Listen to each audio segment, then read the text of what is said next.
اعوذ باللہ من الشیطان الرجیم بسم اللہ الرحمن الرحیم۔ عزیز طالب علموں السلام علیکم۔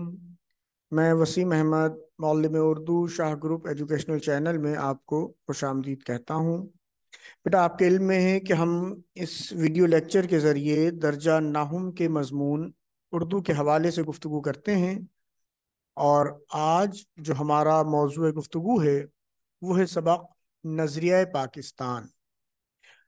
آج کے اس لیکچر میں ہم اس سبق کے بیانیہ سوالات و جوابات یعنی لانگ کوشچن آنسرز کے بارے میں معلومات حاصل کریں گے، جو کہ امتحانی پرچہ جات میں بیٹا حصہ جیم میں پوچھے جاتے ہیں۔ اچھا دیکھو، اس میں 8 عبارات ہیں، پیراگراف، جن کی تشریح ہے بیٹا، مرکزی خیال ہے اس سبق کا اور خلاصہ ہے۔ اچھا، ان سارے سوالات و جوابات میں حوالہ مصنف، یہ دیکھیں میں آپ کو پہلے بتا دوں، یہ حوالہ مصنف کی ہیڈنگ، اس کے بعد تعارف مصنف اور سیاق و سباق، ٹھیک ہے؟ یہ جو ہیڈنگز ہیں گی نا، یہ کامن ہے، یہ تعارف مصنف، یہ سیاق و سباق، اور اس سے پہلے حوالہ مصنف، یہ تینوں ہیڈنگ ہر سوال میں ریپیٹ ہوگی۔ تو میں پہلی دفعہ آپ کو پڑھ کے سمجھا دے رہا ہوں، باقی ہر جگہ اس کو آپ دہرا لیجئے گا، اور ریپیٹ ہوگی بار بار، تو اس کو ہر جگہ بار بار دہرا کے پڑھنے کی ہمیں ضرورت نہیں ہے۔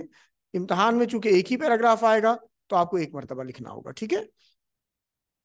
پہلی عبارت، مسلمانوں نے ہمیشہ رواداری کو اپنا شیوا بنایا ہے، لیکن جب کفر و الحاد اپنا غلبہ حاصل کرنا چاہتا ہے تو مسلمان اس کے مقابلے کے لیے ڈٹ کر کھڑا ہو جاتا ہے۔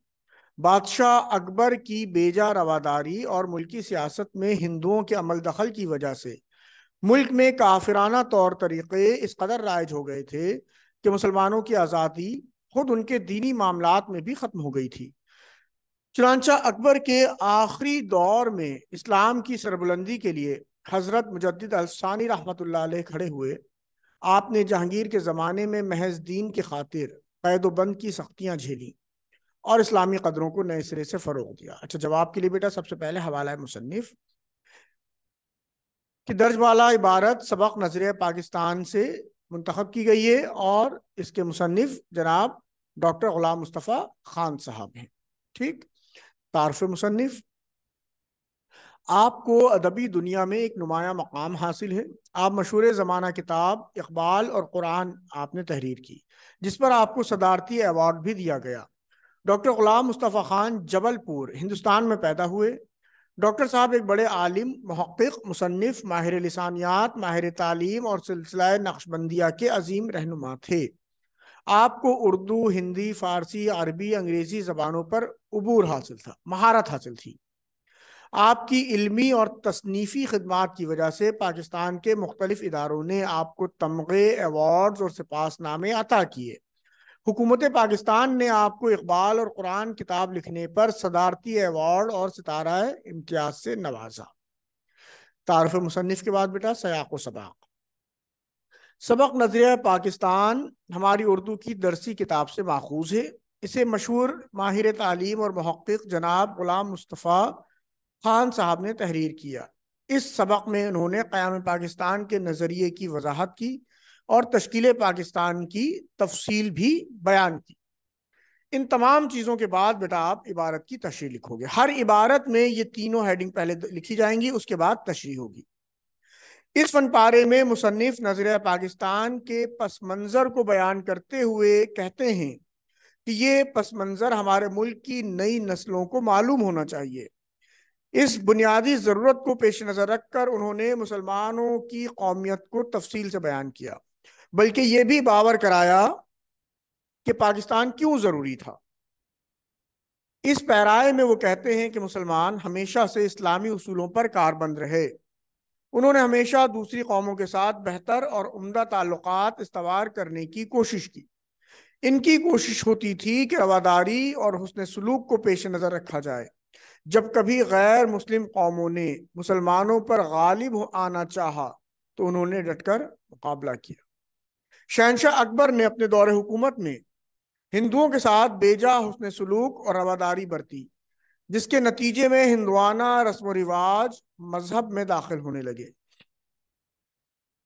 اور ایک حد تک مسلمان اپنے مذہبی معمولات میں بھی پابند ہونے لگے، ان کی آزادی ختم ہونے لگی۔ اس صورتحال کے پیش نظر آخر کار حضرت شیخ احمد سرہندی فاروقی رحمۃ اللہ علیہ، جن کا لقب حضرت مجدد الثانی رحمۃ اللہ علیہ مشہور ہے، اسلامی وقار کے تحفظ کے لیے کھڑے ہوئے۔ اسلامی طور طریقوں کو فروغ دینے کے لیے انہیں کئی مشکلات کا سامنا کرنا پڑا، یہاں تک کہ گوالیار میں انہیں قلعے میں قید کیا گیا، مگر انہوں نے ان تمام تکالیف اور مشکلات کی کوئی پرواہ نہ کی۔ انہیں رہائی اور کامیابی حاصل ہوئی اور ہندوؤں کو ناکامی کا سامنا کرنا پڑا۔ اکبر کے یہ طریقے جہانگیر کے دور حکومت میں کسی حد تک کم ہو گئے تھے۔ اس کے بعد بیٹا دوسرا پیراگراف، یہاں یہ سمجھ لینا ضروری ہے کہ دنیا میں قومیت کی تشکیل کی دو بنیادیں ہیں، ایک وہ جو مغربی مفکرین نے قائم کی، دوسری وہ جو رسول مقبول صلی اللہ علیہ وآلہ وسلم کی قائم کی ہوئی ہے۔ اہل مغرب نے خاندانی، نسلی اور قبائلی بنیادوں پر ذرا وسعت پیدا کر کے قومیت کی بنیادیں جغرافیائی حدود پر استوار کی ہیں اور کہا کہ قوم وطن سے بنتی ہے۔ اس نظریے کی وجہ سے دنیا کے انسانوں کے درمیان تباہی کا جو دروازہ کھلا وہ دو عالمی جنگوں کے ہونے سے بخوبی ظاہر ہے۔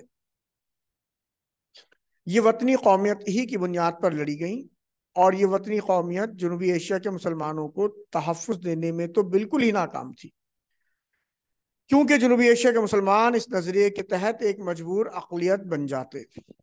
حوالہ مصنف، درج بالا عبارت سبق نظریہ پاکستان سے منتخب کی گئی ہے، جس کے مصنف ڈاکٹر غلام مصطفیٰ خان صاحب ہیں۔ حوالہ مصنف، تعارف مصنف اور سیاق و سباق دہرایا گیا ہے۔ اس کے بعد چلتے ہیں تشریح کی طرف۔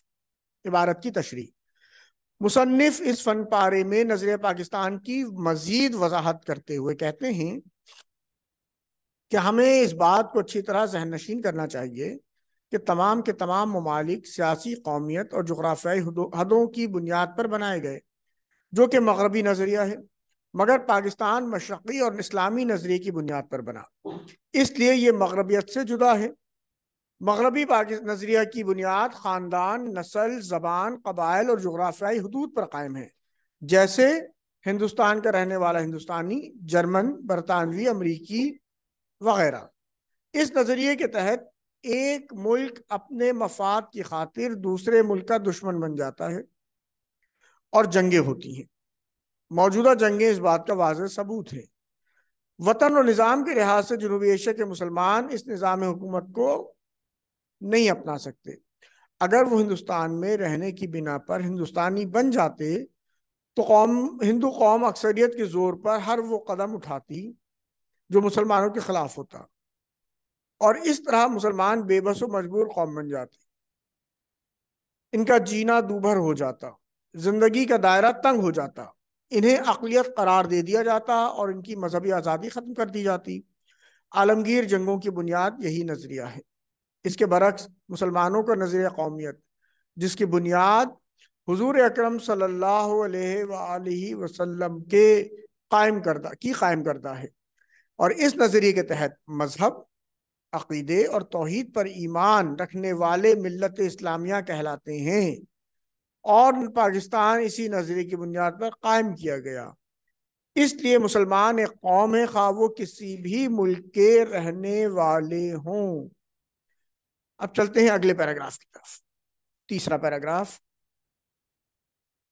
مسلمانوں کی قومیت ایک نظریاتی قومیت ہے جو لا الہ الا اللہ پر قائم ہے، یعنی یہ کہ نسل، رنگ اور وطن کی بنیاد پر نہیں، بلکہ ایک نظریے، ایک عقیدے، ایک کلمے کی بنیاد پر وجود میں آئی ہے، اور اس نظریاتی پہلو کو نمایاں کرنے کے لیے اسے ملت کہا گیا ہے۔ ایسی نظریاتی قومیت میں ہر نسل، ہر رنگ اور ہر جغرافیائی خطے کے لوگوں کے لیے جگہ موجود ہوتی ہے، اور حقیقت یہ ہے کہ جنوبی ایشیا کے مسلمان، جن میں ہر نسل، ہر رنگ اور مختلف جغرافیائی خطوں کے لوگ شامل تھے، ان کو ایک ایسی قوم کے ماتحت اقلیت بن کر رہنا منظور نہ تھا جو اسلامی قومیت کے برعکس ذات پات، چھوت چھات اور بت پرستی کے بندھنوں میں جکڑی ہوئی تھی۔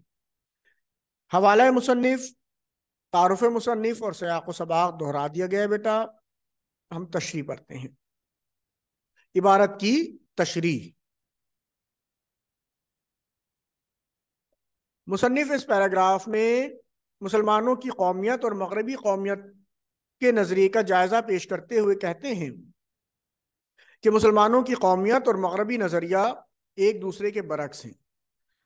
مسلمانوں کی قومیت اور نظریے کے تحت پاکستان وجود میں آیا، جس کی بنیاد کلمہ توحید پر ہے۔ اس نظریے کے تحت رنگ و نسل، زبان اور وطن کی کوئی حیثیت نہیں، بلکہ جو کلمہ توحید پر یقین رکھتا ہے وہ مسلمان ہے، خواہ کسی بھی خاندان سے تعلق رکھتا ہو یا کسی بھی نسل کا ہو، کسی بھی ملک یا وطن کا رہنے والا ہو، وہ مسلمان ہے اور مسلمان ایک قوم ہے۔ دنیا بھر میں مسلمان خواہ کسی بھی خطے میں رہتے ہوں، کالے ہوں یا گورے، بس مسلمان ہیں۔ ملت اسلامیہ کا ہر فرد ایک ہے، ان کا خدا ایک، قرآن ایک، قبلہ ایک۔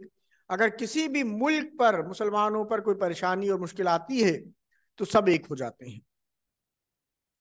دوسرے ممالک میں رہنے والے مسلمانوں کو یہی اسلامی نظریہ عزت دلا سکتا ہے، ورنہ وہ غیر مسلم اکثریت کے غلام بن کر رہ جاتے، اور ہمارے ملک میں مختلف قومیں آباد ہیں۔ ہندو دھرم جس نے اپنی ہی لوگوں کو 4 ٹکڑوں میں بانٹ دیا ہے اور چھوت چھات کے قائل ہیں، یہ لوگ خود مختلف ذاتوں میں بٹے ہوئے ہیں اور آپس میں میل جول کے قائل نہیں، تو وہ مسلمانوں کا ساتھ کیسے قبول کر سکتے تھے؟ عیسائی اور یہودی بھی یکسانیت کے قائل نہیں، مگر صرف اسلام ایک ایسا مذہب ہے جس میں ایک ملت اور ایک ملت واحد کا تصور موجود ہے، اور اسی عقیدے کی بنیاد پر ہم سب ایک ہیں۔ اس کے بعد جناب نظیر پاکستان کا خلاصہ۔ حوالہ مصنف، تعارف مصنف وہی ہوگا بیٹا، خلاصہ یہ حوالہ جو ہے تعارف بار بار دہرایا جا رہا ہے، ٹھیک ہے۔ نظیر پاکستان کے مصنف ڈاکٹر غلام مصطفیٰ خان صاحب ہیں، جو کہ مسلمان قوم کو پیغام کیا دے رہے ہیں کہ مسلمان ہمیشہ رواداری کے لمبردار رہے، لیکن جب کبھی بھی کفر و الحاد نے غالب ہونے کی کوشش کی، کیا مطلب ہوا کہ جب مسلمانوں پر کافروں نے قبضہ جمانے کی کوشش کی تو مسلمان اس کے سامنے ڈٹ کر کھڑا ہو جاتا ہے۔ شہنشاہ اکبر کے دور حکومت میں مسلمانوں میں کافرانہ طور طریقے اس قدر رائج ہو گئے تھے کہ خود ان کی اہمیت اپنے دینی معاملات میں ختم ہو کر رہ گئی تھی۔ تب حضرت مجدد الثانی رحمۃ اللہ علیہ اور ان کے بعد حضرت شاہ ولی اللہ رحمۃ اللہ علیہ نے مذہبی ذمہ داری اٹھائی، جس میں ان کے پوتے شاہ اسماعیل شہید نے بھی ان کا ساتھ دیا۔ مگر جب بر صغیر پر انگریز مسلط ہوئے، قابض ہو گئے، تو نواب سراج الدولہ، سلطان حیدر علی اور ان کے صاحبزادے فتح علی ٹیپو نے، ٹیپو سلطان جو تاریخ میں مشہور ہیں، انگریزوں کے خلاف اپنی جد و جہد کا آغاز کیا، لیکن اپنوں کی غداری کے باعث ناکام ہوئے۔ 1857 کی جنگ آزادی میں مسلمانوں نے ایک بار پھر قدم جمانے کی کوشش کی، لیکن کامیاب نہ ہو سکے۔ تب سر سید احمد خان نے انگریزوں اور مسلمانوں کے درمیان خلیج کو یعنی دوری کو دور کرنے کی کوشش کی۔ سر سید کی کوششوں سے 1906 میں ڈھاکہ میں مسلم لیگ کا قیام عمل میں آیا، اور 1930 میں الہ آباد کے خطبے میں علامہ اقبال نے مسلمانوں کے لیے ایک الگ وطن کی تجویز پیش کی، اور اس کے 4 سال بعد قائد اعظم نے مسلم لیگ کی صدارت کا عہدہ قبول کیا، اور 14 اگست 1947 کو پاکستان وجود میں آ گیا۔ نظریہ پاکستان کا مقصد پاکستان کو ایک اسلامی اور فلاحی مملکت بنانا تھا۔ اخوت، مساوات، عدل، دیانت، انسانی ہمدردی اور عظمت کردار کے بغیر نظریہ پاکستان فروغ نہیں پا سکتا۔ اب ہمارا جینا مرنا صرف اور صرف پاکستان کے لیے ہونا چاہیے۔ ذاتی مفاد کے مقابلے میں قومی مفاد کو ترجیح دینی چاہیے۔ ہر قسم کی گروہ بندی سے بالا تر ہو کر پاکستان کی فلاح و بہبود کے لیے کام کرنا ہماری اولین ترجیح ہونی چاہیے۔ تبصرے کے بعد بیٹا ایک چھوٹی سی ہیڈنگ ہوگی، خلاصے کے بعد ایک چھوٹی سی ہیڈنگ ہوگی تبصرے کی۔ مصنف ڈاکٹر غلام مصطفیٰ خان صاحب اس سبق کے ذریعے پاکستان کے نظریے کی وضاحت کرتے ہوئے یہ بتانا چاہتے ہیں کہ دراصل مسلمان ایک ایسی مملکت کے حصول کے خواہاں تھے جو ان کے لیے ایک مکمل اسلامی اور فلاحی مملکت ثابت ہو، اور ان کی یہ کوششیں بارآور ثابت ہوئیں، کامیاب ہوئیں۔ لہٰذا اب ہمیں اس نظریے کو مد نظر رکھتے ہوئے اس مملکت خداداد کی فلاح و بہبود کے لیے کام کرنے کو اپنی اولین ترجیح سمجھنا چاہیے۔ نہیں نا امید اقبال اپنی کشت ویراں سے، ذرا نم ہو تو یہ مٹی بڑی زرخیز ہے ساقی۔ خلاصے کے بعد بیٹا اس سبق کا مرکزی خیال، حوالہ مصنف تعارف وہی ہے بیٹا، دہرایا گیا ہے، اس کو آپ ایک دفعہ سمجھ کے لکھیں گے، ایک مرتبہ لکھنا ہوگا۔ ہم بات کرتے ہیں مرکزی خیال کی۔ پاکستان ایک طویل اور صبر آزما جدوجہد کے بعد دنیا کے نقشے پر ابھرا، جس کا مقصد مسلمانوں کے اکثریتی علاقوں پر مشتمل ایک ایسی ریاست کا قیام تھا جہاں آنے والی نسلیں قرآن و سنت کے مطابق عمل پیرا ہوں۔ اس نظریے کی بقا، سلامتی اور تحفظ ہی ہمارا نصب العین ہے۔ جو قومیں ماضی کو بھول جاتی ہیں وہ نہ حال سے فائدہ اٹھا سکتی ہیں اور نہ ہی مستقبل کی راہ پا سکتی ہیں۔ ڈاکٹر غلام مصطفیٰ خان صاحب نے قائم پاکستان سے متعلق تاریخی حقائق کو واضح کرنے کے لیے یہ فکریہ مضمون تحریر کیا تاکہ ہم اپنے اخلاق و کردار کو بہتر بنائیں اور گروہ بندی سے نکل کر اجتماعی طور پر پاکستان کی ترقی کے خواہاں ہوں۔ مرکزی خیال کے بعد بیٹا ہیڈنگ ہوگی تبصرہ۔ مصنف ڈاکٹر غلام مصطفیٰ خان صاحب اس سبق کے ذریعے پاکستان کے نظریے کی وضاحت کرتے ہوئے یہ بتانا چاہتے ہیں کہ دراصل مسلمان ایک ایسی مملکت کے حصول کے خواہش مند تھے جو ان کے لیے ایک مکمل اسلامی اور فلاحی ریاست ثابت ہو، اور ان کی یہ کوششیں بارآور ثابت ہوئیں، کامیاب ہوئیں۔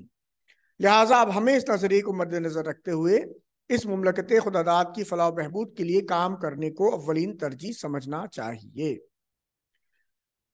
آخر میں شعر دیا گیا ہے جو بھی آپ کو سنایا گیا کہ نہیں نا امید اقبال اپنی کشت ویراں سے، ذرا نم ہو تو یہ مٹی بڑی زرخیز ہے ساقی۔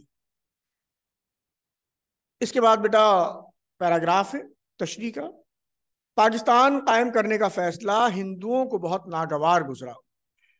ناگوار یعنی ناپسندیدہ۔ انہوں نے پوری کوشش کی کہ یہ مملکت پاکستان قائم نہ ہونے پائے۔ ان کے پاس دولت تھی، طاقت تھی، جنوبی ایشیا میں ان کی اکثریت تھی، لیکن چونکہ قیام پاکستان کا مطالبہ حق اور انصاف پر مبنی تھا، اس لیے حکومت برطانیہ کو مجبور ہونا پڑا، اور قائد اعظم محمد علی جناح کی پرخلوص قیادت، مسلمانوں کی یقین، اتحاد اور عمل پہ ہم کی وجہ سے 14 اگست 1947 کو پاکستان معرض وجود میں آ گیا۔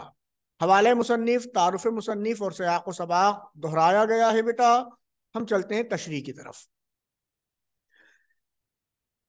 اس نثر پارے میں مصنف پاکستان کے وجود میں آنے کا ذکر کرتے ہوئے کہتے ہیں کہ پاکستان بنانے کے لیے 23 مارچ 1940 کو لاہور میں قرارداد پیش کی گئی۔ ہندوؤں کو پاکستان کے نام سے بننے والا ایک الگ وطن کسی طور گوارا نہ تھا، اس لیے انہوں نے اپنے اخبارات میں خوب مذاق اڑایا اور قرارداد لاہور کو قرارداد پاکستان کا نام دیا۔ اس سلسلے میں ہندوؤں نے مسلمانوں پر بڑا ظلم و تشدد کیا اور ہر صورت روکنے کی کوشش کی۔ مسلمانوں کو اپنی جماعت کانگریس میں شامل کرنے کے سبز باغ دکھائے، بے دریغ دولت خرچ کی، پاکستان کو ایک خواب کہا کہ یہ کبھی پورا نہ ہو سکے گا، مگر مسلمانوں کو یہ مطالبہ حق و انصاف پر مبنی تھا۔ کیونکہ مسلمان ایک پلیٹ فارم پر جمع تھے اور قائد اعظم کی رہنمائی حاصل تھی، اس لیے اس خواب کو ہر حال میں ایک حقیقت بننا اور بنانا تھا۔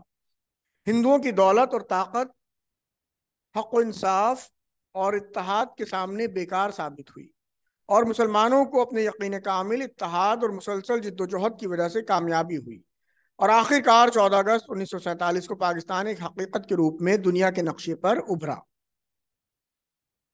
اس کے بعد بیٹا پیراگراف نمبر 5۔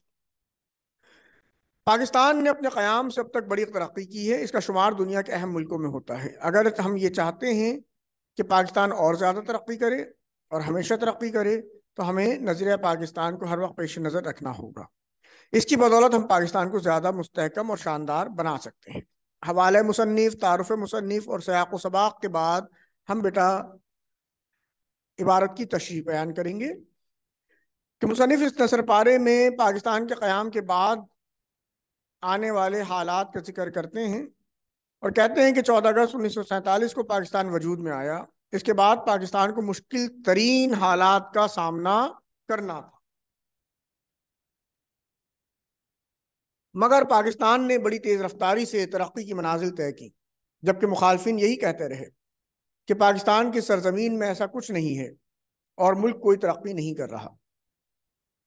وہ ہمیشہ اس نوزائندہ ملک کا مقابلہ دوسرے ترقی یافتہ ممالک سے کرتے رہتے، جبکہ ہمارے ملک نے ترقی کی اور بڑی طاقتوں سے مقابلہ بھی کیا جو ہم سے کئی گنا ترقی یافتہ تھے۔ پاکستان نے اس عرصے میں زراعت، صنعت، تعلیمی اور تجارتی لحاظ سے حیرت انگیز ترقی کی۔ حالانکہ چین واحد ملک ہے جو پاکستان کے قیام کے 1 سال بعد بنا اور ترقی میں اتنا آگے ہے کہ سپر طاقتیں بھی آبادی اور وسائل کے اعتبار سے اس کا مقابلہ نہیں کر سکتی۔ مگر حقیقت تو یہ ہے کہ اگر ہم اب بھی اپنے اسلامی اصولوں پر کاربند رہیں اور دیانتداری سے اپنے فرائض انجام دیں تو بہت جلد ہم سپر پاور جیسے ممالک سے بھی آگے جا سکتے ہیں، کیونکہ اللہ تعالیٰ نے پاکستان کو بڑی دولت سے نوازا ہے۔ اس کے بعد اگلا پیراگراف، نظریہ پاکستان کا مقصد پاکستان کو ایک اسلامی اور فلاحی مملکت بنانا ہے۔ ہمیں کوئی ایسا قدم نہیں اٹھانا چاہیے جس کی وجہ سے خدا اور اس کے رسول صلی اللہ علیہ وآلہ وسلم کے سامنے شرمندہ ہونا پڑے۔ ہمارا جینا، ہمارا مرنا پاکستان کے لیے ہونا چاہیے۔ قومی مفاد کے سامنے ذاتی مفاد کو دل سے نکال دینا چاہیے۔ ہر قسم کی گروہ بندی سے بالاتر ہو کر تمام پاکستانیوں کی فلاح و بہبود کی کوشش کرنا نظریہ پاکستان کو فروغ دینا ہے۔ اگر ہم نے نظریہ پاکستان کو پیش نظر رکھا اور اپنی سیرت اور کردار کو اس کے مطابق ڈھالنے کی کوشش کی تو دنیا کی دوسری قوموں میں بھی امتیاز حاصل ہوگا اور ہم اسلامی اصولوں کی روشنی میں پاکستان کو توانا، مستحکم، شاندار اور پرعظمت بنانے میں پوری طرح کامیاب ہوں گے۔ حوالے مصنف، تعارف مصنف اور سیاق و سباق کے بعد بیٹا عبارت کی تشریح۔ مصنف اس فن پارے میں پاکستان کے وجود میں آنے کے بعد کے حالات کا جائزہ لیتے ہوئے کہتے ہیں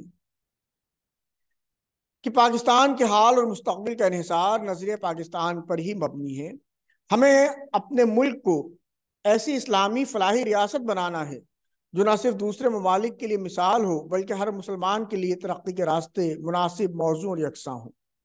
مسلمان قرآن و سنت کے مطابق زندگی گزاریں، اپنے وطن سے محبت کریں، ذاتی مفاد سے بالاتر ہو کر قومی مفاد کو ہمیشہ پیش نظر رکھیں، کسی بھی طرح کی قربانی دینے سے دریغ نہ کریں۔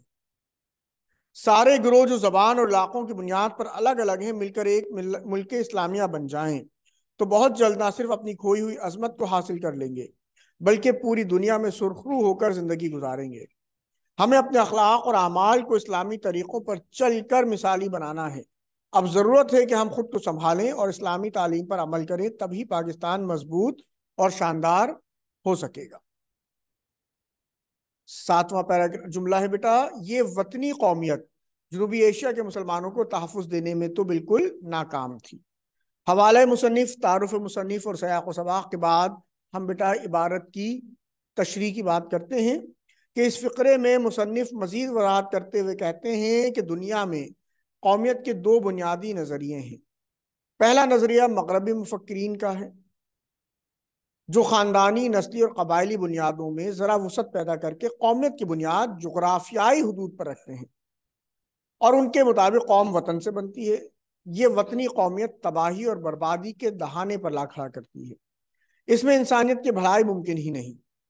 اس نظریے کے تحت ہندوستان کا رہنے والا ہندوستانی ہے، چاہے وہ مسلمان ہو یا کوئی اور مذہب سے تعلق ہو۔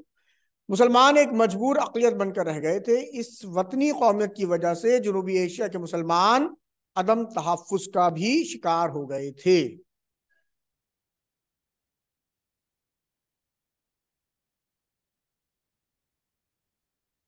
اس کے بعد بیٹا آخری جملہ ہمارا کہ انہوں نے مسلمانوں کو ان کے کاروبار سے محروم کرنے کی کوشش کی اور ملازمتوں پر بھی قابض ہو گئے۔